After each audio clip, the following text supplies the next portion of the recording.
Welcome to another episode of Tools, Talents, and Techniques. I'm your host, Dustin Sutton, and today I'm very excited to have our guest, Mr. Dre Evans. He is a true Renaissance man, I'll say that. He has accomplishments that span business, leadership, community service, and even literature, which we'll talk about because he's the author of several best-selling books. And Dre's journey from Chicago to the military and to his work, and we're going to go over a lot of these things, but it's truly impressive. And there's a lot of tools, talents, and techniques that our listeners can glean from these. So I'm really excited to have Dre on the show. So without further ado, here he is, Mr. Dre Evans. Dre, welcome to the show. What's going on? Thank you for having me. So before we really dive deep into some of your experience, could you just introduce yourself and a little bit about what you do? Yeah, I'm a Wall Street Journal best-selling author. I'm a real estate investor with my niche in buying apartment buildings, particularly in the San Diego market. And I'm also a motivational speaker. Let's start back to the Dre Evans origin story because I know and I've read your books and it's really inspiring. So could you just talk about how you got your start, like where you started out? Yeah, from the south side of Chicago, and my biological father wasn't in my life. He was a drug addict, and it comes to a point where every young male is looking for a way to coming of age and grow and evolve. And for me, I went off of what was around me. You cannot dream what you cannot see. And I eventually joined the gang at the age of 12. I had to do a lot of things, such as I was beaten in, which means the guys surrounded me in a circle. It was almost like predator like. And imagine people hitting you and kicking you and beating you down. And they pretty much knocked me unconscious. And I'm laying there on the ground. And eventually I wake up, and that was a part of my initiation. And the other part of that journey was participation in some, let's just say, criminal activities, which I detail a little bit in the book. And that started my process. And from there, I was a gang member for a few years, went through a lot of different things. And there came to a point where there was a man who was my enemy at the time, actually. And this man that was my enemy told me about this school called West Point, which is in New York. And come to find out, there's multiple service academies like the Naval Academy, Air Force Academy, and I'm a triplet. Me and my brothers eventually went to the Naval Academy. I had the opportunity of a lifetime. But before I even went down that road and became a naval officer, I was the first time out of Chicago, went to a information seminar in the suburbs of Chicago, and I met a African-American male who had a PhD and 5 master's degrees. And that was mind-blowing for me because I had never met a male in my life at that time, you know what I mean, in high school that was that educated. And he really shocked me. He debunked a lot of the myths that I had about the service academies. My mom had it too. We thought we were going to go to the Middle East and do a combat role, and he was like, "No, it's not like that. Like, the military has multiple jobs, just like the civilian sector. There's lawyers, there's doctors, there's engineers, there's two people that do supply logistics." And he really opened our eyes to that thing. And from there, he paid for me and my brothers to go to West Point, New York, for the summer for about a week. That was my first time being out of Chicago, feeling safe. And I remember being in that environment. Everybody just, they wanted me to do well. It was truly a leadership laboratory. So I came back, and that's when that life altering moment happened. I was on the block. I saw the car drive by once, and then drove by twice. And then that third time I saw it roll down, and then the window rolled down. The black hooded figure came out, and then it was like pop, pop, pop, pop, pop. Shots went out. Me and my buddy are ducking and weaving in between the cars. And I thought he was hit because I'm screaming his name. I'm screaming his name. And no response.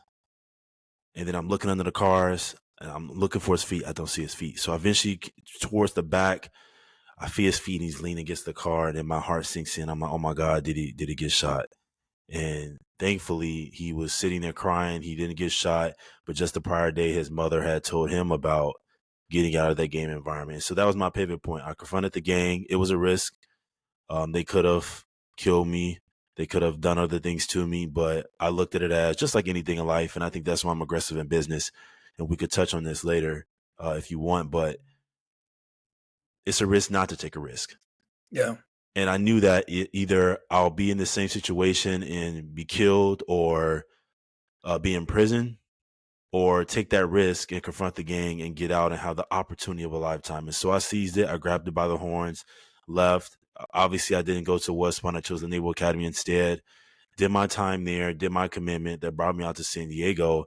And then I ran into a Naval Academy buddy that bought a 3-unit apartment complex right down the street from the University of San Diego. And that's when my journey into real estate started.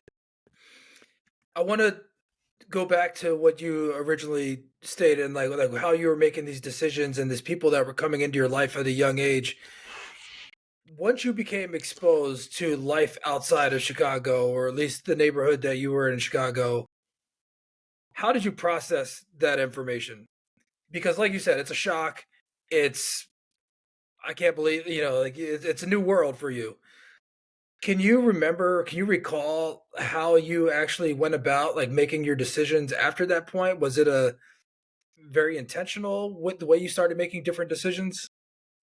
I think for me, it was just gratitude. I have always been live in the moment type of person. People always ask me, and I've always been amazed at people that can say they have these goals 3, 5 year, 10 years out. And I'm very ambitious, just like you. I think that as we've gotten to know each other, you know that. But, and I can have a laundry list of goals, but I would say probably about a year out is what I can really forecast. But I think that for me, I was grateful for coming from that environment, and that just put a type of hustle and grind in me of appreciation. And that goes to the title of Prove Them Wrong in the book, just wanting to prove everything wrong. My biological father wrong, my stepfather wrong, the city wrong, my circumstances wrong. Anyone that doubted me, that thought I wouldn't make it at the Naval Academy, my family who didn't think I would make it through, the gang members wrong, everyone that my circumstances, my the poverty change, the financial pains, like everything was about proving my circumstance and anything negative that was in my life wrong and trying to rise above that. I had to latch onto something to be better and become better. And in a way, I reinvented myself. It's hard to pinpoint exactly where those intentional things come from, but everything for me stemmed from Chicago, that kid in Chicago mentality, that coming from the gutter mentality. And once I latched onto that and used that as like the foundation for my motivation, I just put in the work in terms of real estate, in terms of my finances, in terms of business. When you consider that identity and you're saying like I want to prove them wrong, is there a way that you look at things and you embrace them and but you're not bitter towards them? I'm not sure how you feel about this, but is there a balance that you have to face in your life of like you're grateful for these experiences, but damn, like why do people have to go through like how do you process that feeling? Yeah, it's not a bitter though. That's the Mhm. thing, because I understand your question. It's more of, I think you see that even with David Goggins, you see that with a lot of professional athletes. You see it with Deion Sanders a lot. He even talks about that in his interviews. He is another person that kind of lives to that creed of proving people wrong. And it's the idea, if you want some fire, like you could be naturally ambitious, but if you tell me I can't do something, or if you challenge me, you gonna learn. You know what I mean? And so I will. It's a healthy fuel. It's a competitive. It's something that, business is competitive, life is competitive, sports are competitive. Anything on a professional and elite level is competitive, and I think they all have that similar mindset, and I think I have it as well, just innate. And I like to use that as healthy motivation to um, accomplish things. But at the center of it all, it's my family. You know what I mean? At the center of everything, it's doing what I can for my immediate family and for my future family. And I think just for me, like growing up in Chicago, and you see life is short. I've always been a believer in that. And you get that ingrained in your head at a young age. You see people dying around you and being killed, and you're always seeing it on the news. It does something to you psychologically. And And for me, I took that as I always reflected on it. And that's why it made me appreciate life, or it made me appreciate the opportunities I was given. And so for me, my biggest fear is not death. It's not someone pointing a gun at me, gunpoint. It's laying on my deathbed and saying, man, I didn't try that. Like, I didn't give everything my all. When I met Dustin, I didn't truly foster that relationship. When I went to University of San Diego, I didn't give it my all in my academics. I just skated through it, right? So that's my biggest fear, but that's just because of not only my experience in Chicago, but even just the people in my life, like the men in my life who were all drug addicts and who regret. You know what I mean? Imagine growing up with that, and you're seeing grown men who don't even have the money to attend their own mother's funeral, right? And so when you see that so much, it makes you just want to be better.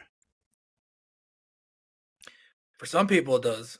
For some people, they get sucked in. So that's what's so impressive, I think, about what you do and how you do it, because you use that as a fuel to do more, to do better, to further yourself. But quite honestly, not everybody does, and that's why I think it's so important to foster these relationships and show other people that there is a way, that you can use Yeah. that. And so, again, I just want to commend you on everything that you're doing and how you're doing it. And we'll go more into that soon. I want to talk about what you've learned when you stepped out of your environment and you started working specifically at the Naval Academy. Was hmm there anything that jumped out to you that really stuck with you from that experience that you found as foundational on how you see the rest of your life? Oh, yes. I would say oh man, the two biggest things that I learned from the Naval Academy is actually three: speed and execution. Mm. The second thing would be, which ties into business and life, which we can touch on. The second thing would be accountability, responsibility, um, and no excuses. So we always had like our mottos. There was sir, no excuse, ma'am. Yes, sir, yes, ma'am. I'll find out, sir. I'll find out, ma'am, or sir, and no excuse. Your five basic responses, and that no excuse, sir and ma'am, was pivotal because if you do something wrong, the first thing you want to do is try to explain yourself, and it's ingrained from you from day one as in plebe summer that there's no excuse for anything. Like, accept responsibility for your actions, even if you fail, if your team fails, like, it's all on you. And it is a tough pill to swallow, but I found that you don't realize it then because when you do all these things at the Naval Academy that you would think are wasted, like chopping around and carrying books in your hands and no book pack, and you can't walk on the sidewalk, and you do all these extra things that you like, uniform races, memorizing things, memorizing a menu, and standing on a deck plate in the middle of a hallway shouting at a clock every 5 minutes. Like, you do all these things that you think like, what in the world am I doing? But when you graduate and you look back on it and you see how it shapes you as a leader, it makes sense. So I would say, from the speed and execution point, we always had to run everywhere we went. I kid you not. When I'm going to eat, when I'm going to class, when I'm going through the hallway, we always had to run. And so I think about business where you have to execute. Speed is everything. Now, that doesn't mean you lose that punch. You still have the same vigor in your punch each time you execute, but speed is everything. If you don't execute a business, if you don't execute a connection, you look back and you lose a lot of momentum and wasted time in a foster relationship that you could have helped. That person could have needed you. And because you delayed, um, even if it's a day or two or a week, that could have delayed another person based on, in my opinion, where God was calling you to do that. Or it could be you lose a week of revenue in business. And so I think that's where the speed comes into play as well. So overall, I would say those would be my three. When you decided to start writing books or write these things down, because your journey is extraordinary, when did you start thinking like I need to start writing this down, or I'm going to share this later? Was that a conscious thought of yours throughout this process as you were learning? My mother was an author. She wrote a book, but she never really published it or did much with it. So I always had a knack for writing. You know, some people have a thing for math or science, but in school, when I was doing my thing in the gang and not applying myself, my grades were bad. I had D's and F's, but the one subject I had an A in was English. And I think my English teacher saw that. And then it came to a point where when I was doing my motivational speaking around the country, everyone was like, you should write a book. You should write a book. And in my back of my mind, I'm okay. One day I'm gonna do this. But then I had a almost fatal car crash here in San Diego. About the second year I moved out here, my car was on fire. The door, I was trapped in the door. I couldn't get out, and that was a different type of fear, with like kind of like life flashing before your eyes. I was just thinking about my family and what I had accomplished, and someone pulled me out. And then the next day I started writing. How was the going through that process and writing down your journey and all those things that you learned? Can you talk about what that has meant to you and like how it really started to shape? I mean, yeah, I read your book. I do know, that. But I want to hear like how did that help shape how you saw like the next chapters of your life? No pun intended. um, I mean, writing is therapeutic, first of all, and I would say the biggest motivation was just an avenue to help people. Each one served a different purpose, right? So prove them wrong. I wrote in a year, but then I went through another year of editing, and then I took 2 years off. It just in my gut, I'm like, the time isn't right yet to release this. And then in that period of time of that 2 years I delayed, I got into real estate. Mhm. Started the podcast, started my meetup. I was going to all these networking events around the city of San Diego, and everyone's asking me these questions about buying real estate, especially in a market like San Diego, buying an apartment building. Because I started with a 4 unit in PB. It was a $2 million property, and something in me one day was like, you should write a book about this and give it back, make it extremely detailed. I had read all the books on multifamily to learn when I got into real estate. And I saw that no one really wrote something to me that was very easy to understand, that the average person, like high school, I would say, could grasp, whether it be vocabulary, whether it be the mathematical concepts, or just the big picture in the details, in the weed details. So then I wrote That's My Property, which is the name of my business as well. But I wrote That's My Property and broke it up in parts. The first part being a detailed account in the weeds of how I did my first deal. The second account being everything people need to know about investing in multifamily. And the third part being a very detailed summary of key terms from A to Z of all the terms that people would need to know for apartment multifamily investing in general. And so then obviously then Prove Them Wrong came out, and that was just a different way to give back. It was more so, here's my journey, similar to what you would get from reading the autobiography of Ed Milet or Eric Thomas or David Goggins, but obviously, or Michelle Obama and Becoming, but obviously in their story, there's a lot of nuggets that you can gain from that, whether it be overcoming adversity, whether it be grit and hustle, whether it be things that they went through and how they overcame different challenges, traumas, stigmas, family issues, domestic violence, abuse, whatever it is that your chains are, whatever it is that haunts you at night. And I think that's the beauty of people, right? We learn from each other's stories. We aspire, and some people's stories we identify with more, of course, because maybe they came from a similar city, maybe they came from similar backgrounds, maybe there's a race component to it, or a certain topic. And so overall, to answer your question, Dustin, is that each book had a different a perspective in terms of what I can give back to the world in terms of knowledge. When you're because you're providing this knowledge and you're saying like, oh, maybe I can provide this information in this way because I don't see anything out there that's quite like this, Mhm. or you haven't found that. How where do you look for most of your information? Like how do you get do you read is it books? Is it podcasts? How do you prefer to learn?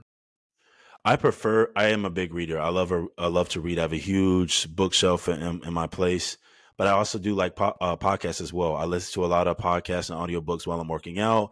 every time I get in my car, I listen to podcasts and audiobooks. That's to me is about of the continuous learning. That was something that was ingrained to me too from a lot of my mentors at the Naval Academy, is to always to be a steward of education, no matter what, whether you're in school or not. And I think when I listen to a lot and I read a lot and then I'm networking a lot, you hear a lot of the things that are missing, and you hear a lot of the concerns that people have. They're giving you the concerns. You're not. That's the thing about it. You're not actively seeking for it. It's being brought to your doorstep. People are literally telling you what they want to hear, what they want to learn, and then at some point you take a step back on it. You're like, maybe I should do that. And it honestly comes out of nowhere, just like the comic book. I literally woke up one night, just similar to the story you told me about the golf glasses. I literally woke up in the middle of the night one day, and something was like, you should write a comic book, Marvel and DC style, on how to buy an apartment complex and like have all the characters look realistic so that if people looked at it, they really would think it came from DC or Marvel, and that be a way to reach people, to educate them another cool different way about real estate. So I think it just happens. I don't it's never planned.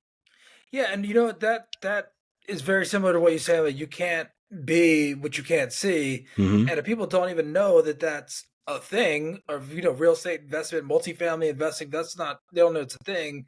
Then how could they even create the map or the roadmap to get there? And you being able to do it and provide that in that way it's remarkable. And yeah, it's going to be great to see how that turns out. But more than anything else, how therapeutic it can be to write and actually express yourself and find a medium for you to share that information that you've learned, which I think It is is. key. It is. Yeah.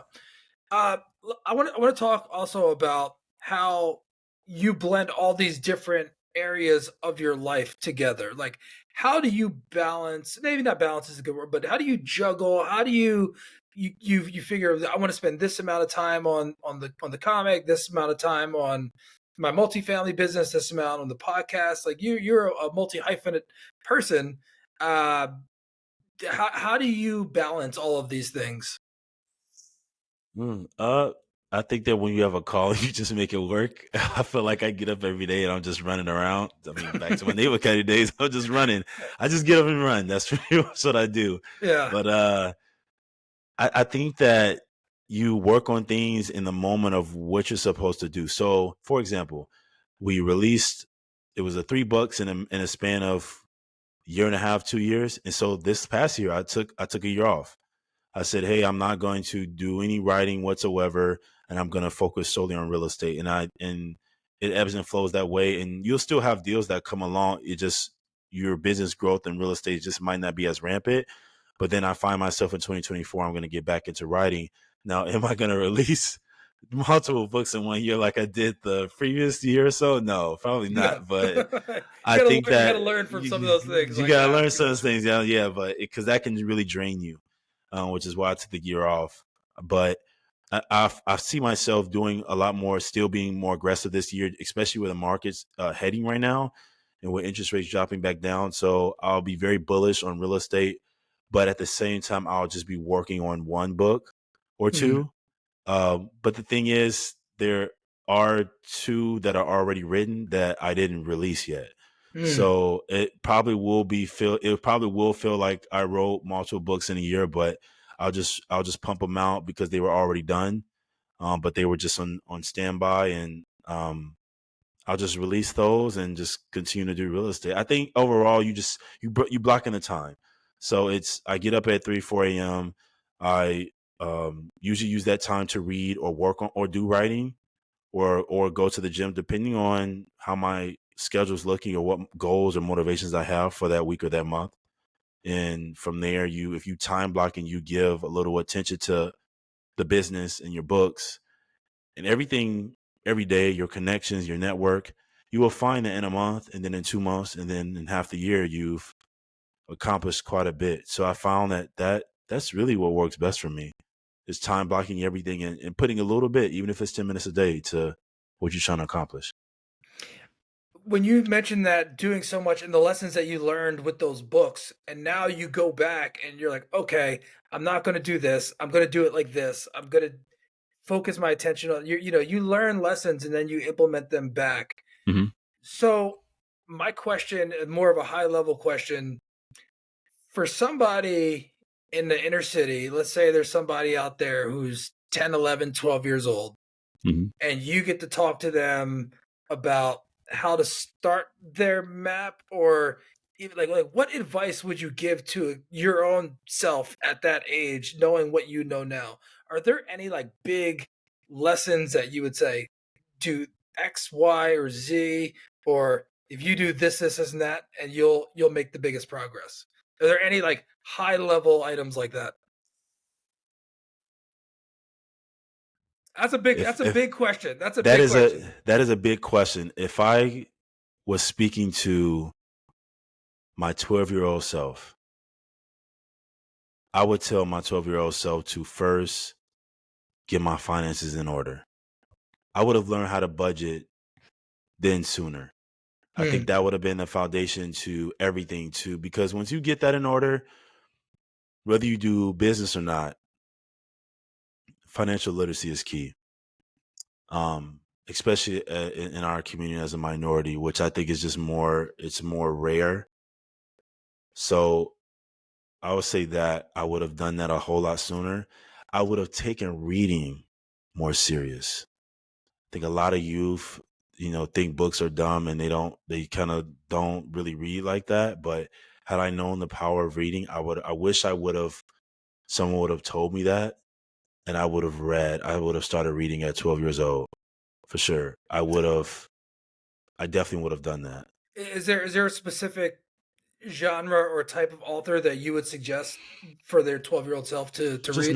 Just nonfiction. I don't read any fiction. Mhm. I love movies, so I feel like I get my fiction from that. But nonfiction is the stuff that's real. It's the stuff that's really going to make your mind grow and elevate. And I don't know if it would obviously if it I would prefer it be business and leadership, self help. Those are only type of biographies, autobiographies. Those are the type of only books I read. So I would say anything really in nonfiction that I would have picked up and read. One of the things that I feel like I've realized actually in these past few years, that you don't realize how far you've come until somebody asks you something that you know, and you go, "Oh yeah, it's like this, and that," and they go, "Oh yeah, I never thought of it that way." So that's really why I asked that question, because there's so many things that you don't even realize how you've learned over the years. And Yeah, sometimes when I share with a mentee that's in high school or something, and they're like, "Oh yeah, that makes sense," and I'm like, "Man, I learned that so long ago. I don't even know where I pulled that out from." So I feel like it's so important to reflect on the lessons that we've learned and provide those to other people, because you never mhm, know what impact you can have on other people's lives just by sharing something small like that. that's right. Yeah, and I love that about the financial literacy. I would say it's a regret of mine, but one of the things, like if I could go back and in my high school and college, like I just was not. I was good at math, but I didn't like it. But it was like I should have spent more time on that and just Excel and those things, because I had to play catch up later on, learning how to create financial models and analysis using Excel, and it's made Yeah. such a difference in everything in my life, and budgeting my own finances and for work, all those things. It's been huge. I want to ask a question of you about the real estate investing and why you think it's important, or what drew you to real estate in the first place. Like why is that something that you were like, I'm going to focus on this? I get that a lot, and that I never thought I would buy apartment buildings. I never thought that I would buy anything beyond a single family home for like my family. But I was catching up with a Naval Academy friend over coffee at Starbucks.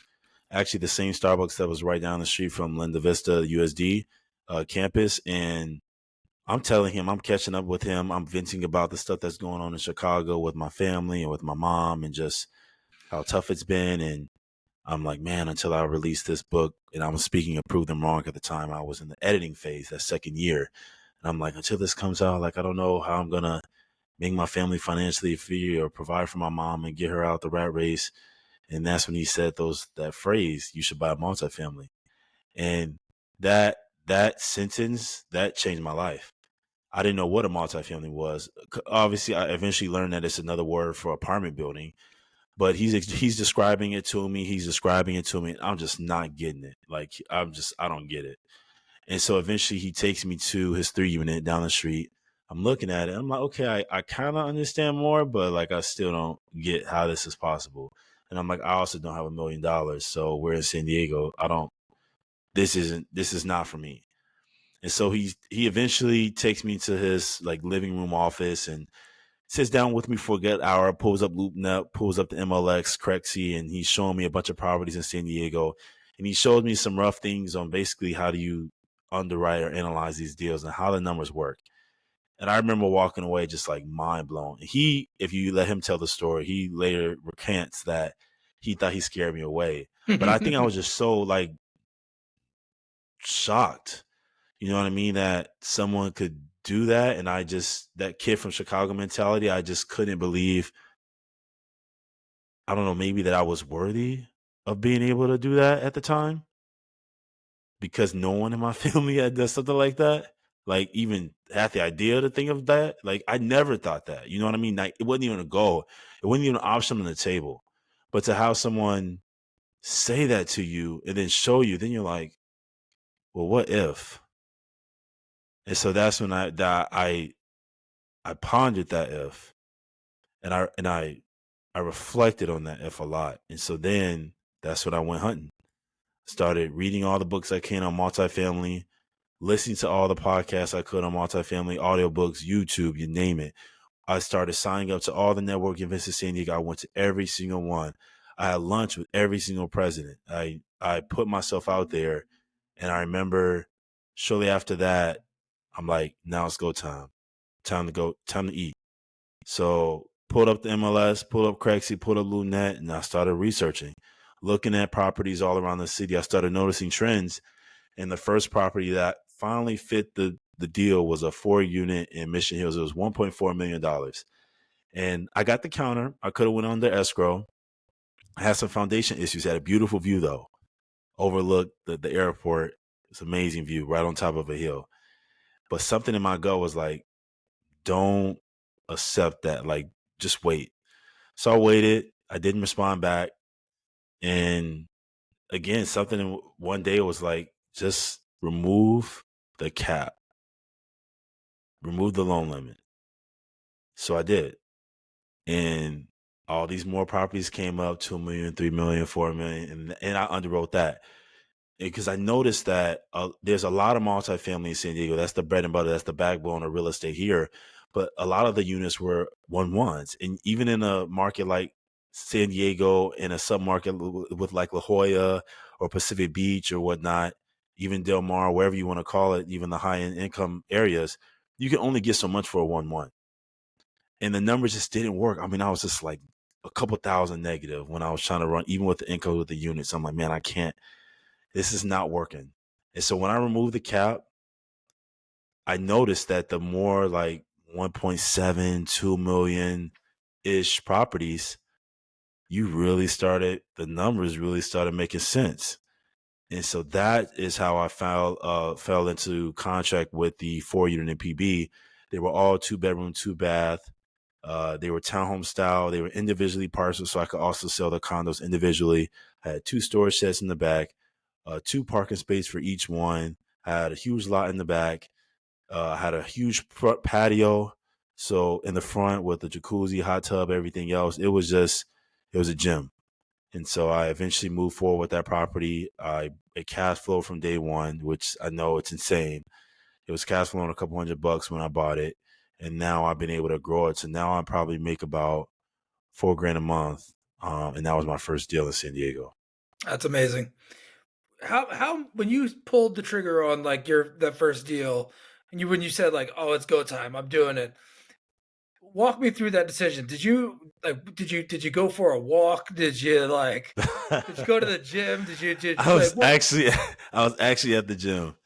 And I remember I was at the gym and I was bench pressing and finished the rep, and I kind of like sat up, and I'm just thinking about it. I'm thinking about how I've been learning, and then I'm ramping up for this. And something in me was like, again, it was like, okay, Dre, you're in the Navy, you're trying to be financially free.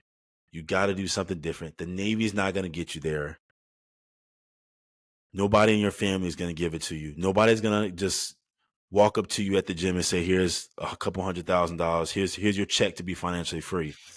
It goes back to that same mindset I had when I was getting out the game. Like, okay, if I keep doing the same thing, I'm going to get the same result. I have to do something different, and I have to do something drastically different if I'm going to change my life for the better. And so it was that same mindset, like, well, what if? It's a risk not to take a risk. So I took the risk. So I said, you know what? I'm going to do this. And I'm gonna follow this through to the end. And there came to a point I was under contract with that property for 4 months. I was getting hit with fines and fees, $10,000 in fees. We had extended escrow. My mortgage broker called me, and he was like, "What are you doing?"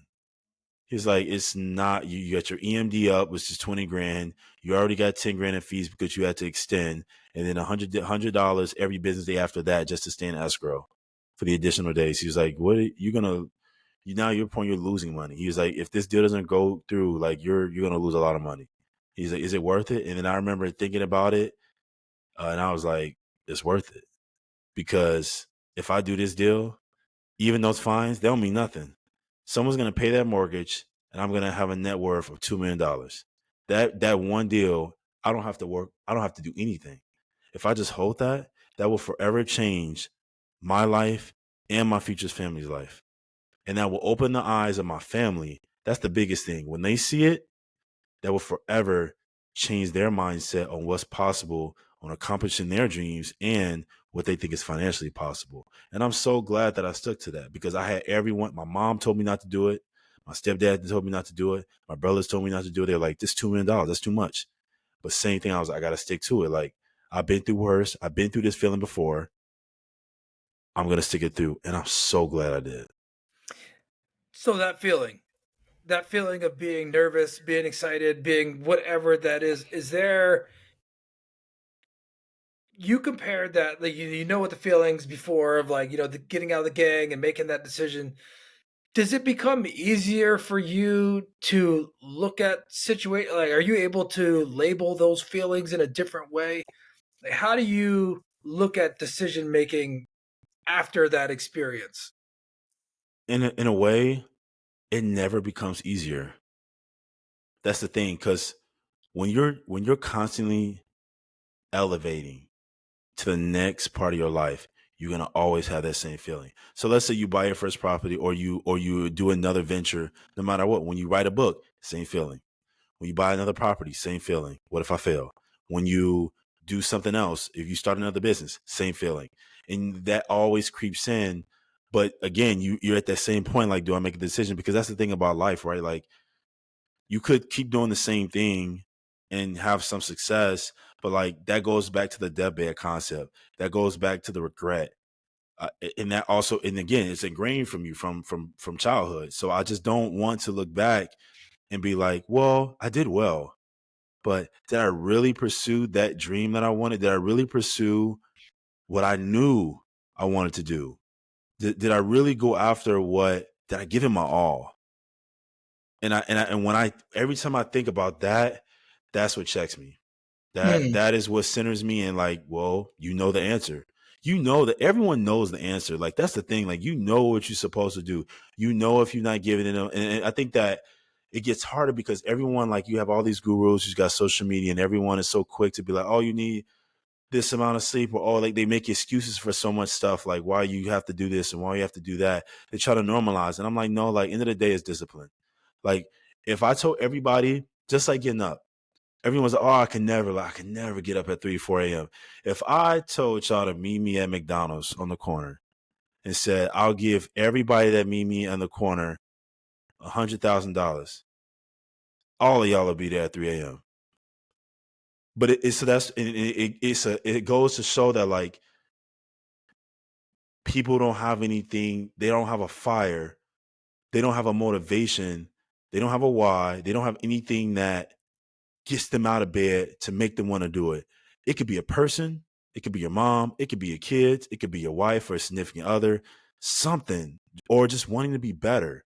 Like whatever it is, like you have to find something. I don't care if you want to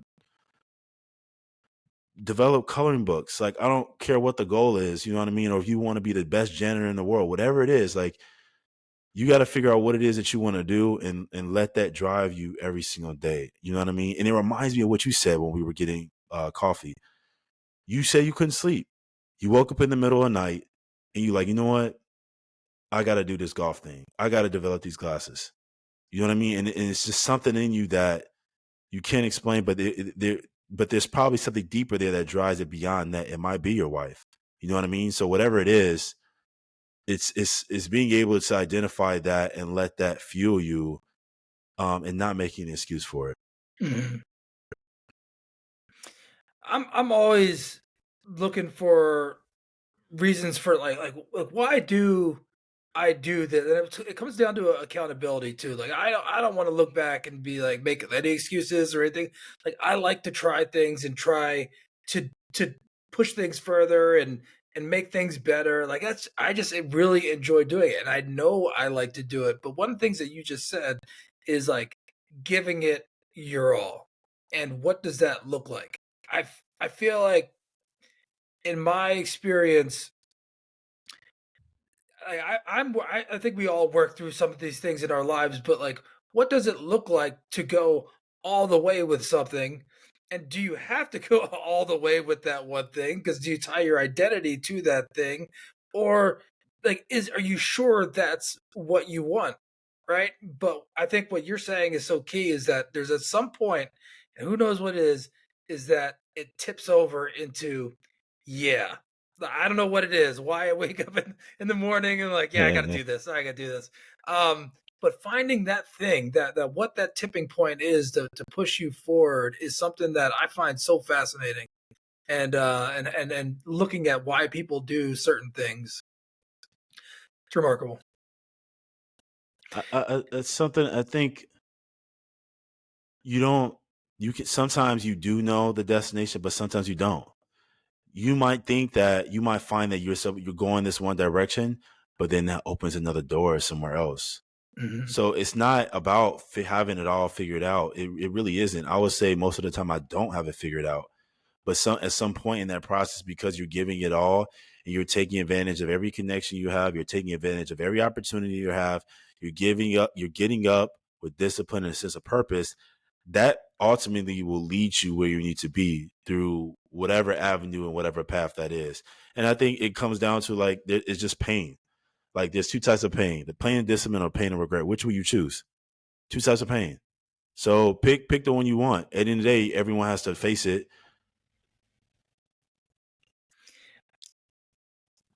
I'm writing that down. Pick your pain. Like, Yeah, yeah, it's you gotta. there are two types of pain: the pain of discipline or the pain of regret. Which will you choose? I also like what you said before about like everyone knows, like for even you know what to eat and not to eat for the most part.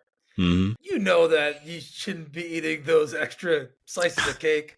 You know that you should be doing it, but it comes down to that discipline and how to do that. And I feel like that accountability, that discipline is something that it's hard, it's painful, but that leads to what you just said, the picking your pain. Like, yeah, it's hard to be disciplined, but you know what else is hard? Diabetes, heart disease, like, Hmm. all those things are hard too. So pick your pain. I love that. I think that's important. I want to be mindful of your time. We have a few minutes left. So I want to like give you the opportunity right now. Is there anything that you feel like, you know what, if there was something that encapsulates Dre Evans, where you are, where you want to go, is there anything that you want to share with the audience that is important to get across that we haven't explored yet today? Yeah, I'll sum it up in one sentence at the end. But I think at the end of the day, the message that I was just trying to drive people is whether it be real estate, whether it be business, having a podcast, whatever else you want to do, just enjoy life. And when I say that, I think that I don't want this to sound like everything is serious and everything's like hustle, hustle, work, work, work. No, absolutely not. You're gonna have fun. You're gonna have a lot of great memories and stories and journeys along the way. But all of a part of life is living it to the fullest, and that includes your calling and the things that you're called to do, whatever that is. And so I think at the end of the day, I summarize that I have the tattoo on my left forearm. At some point, there is no excuse. Either you do everything it takes to make it happen, or you don't. Well, Dre, it has been an absolute honor to have you on the show. Uh, an honor to call you a friend and a colleague. And I just appreciate everything you're doing. And I'm so grateful for our relationship, but also proud of your success, man. I'm so proud of everything you're doing. Thank you, Dustin. I appreciate that. All right. Dre Evans, all of your contact information, your books, I'll put everything in the show notes. But thank you so much again. Thank you.